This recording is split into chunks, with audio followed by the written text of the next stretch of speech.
In this video, we'll learn the basic interface layout of Premiere Pro. To practice, I've got the file Sample Premiere Project open. We'll use this to look at Premiere's editing workspace. You can switch workspaces by clicking Window, Workspaces from the menu bar. The editing workspace is divided into 6 panels: the Project panel, the Source monitor, the Program monitor, Audio meters, the Timeline, and the Toolbar. The Project panel lets us organize media that we import into our Premiere Pro projects. These are things like audio files, video files, images, etc. We can also organize sequences through the Project panel, which are groups of media that we combine together inside of Premiere. At the top of the Project panel, we can click different tabs to access other settings like effects, markers, and several others. The Source monitor gives us a preview of individual clips, and we can use the controls here to mark useful sections of those clips that we might want to use in a sequence or just export as a separate file.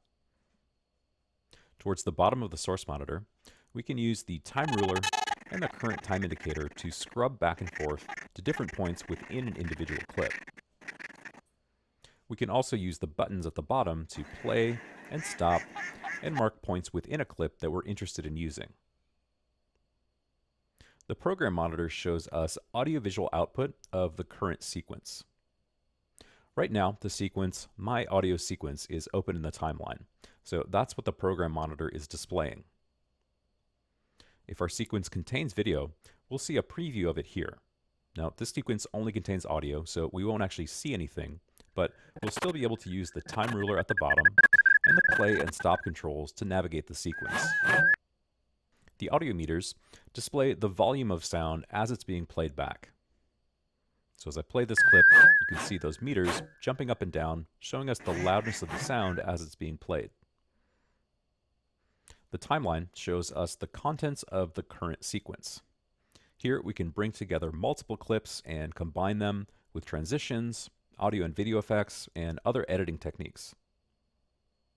Here, the time ruler is at the top, but we still get this current time indicator, and we can click and drag on that to jump to different points in a sequence. Notice as I move that time indicator, the numbers in the top left of our timeline panel are changing. That number format is called timecode, and that gives us an indicator of where we are within the duration of a clip or a sequence. You'll see this timecode format in lots of other places in Premiere Pro. The way that these numbers are divided up from left to right are hours, minutes, seconds, and frames, with frames being the shortest unit of time that we can use in our edits. Our example sequence uses a frame rate of about 30 frames per second. Inside the timeline, we can also use the navigation bar at the bottom to show different parts of the sequence.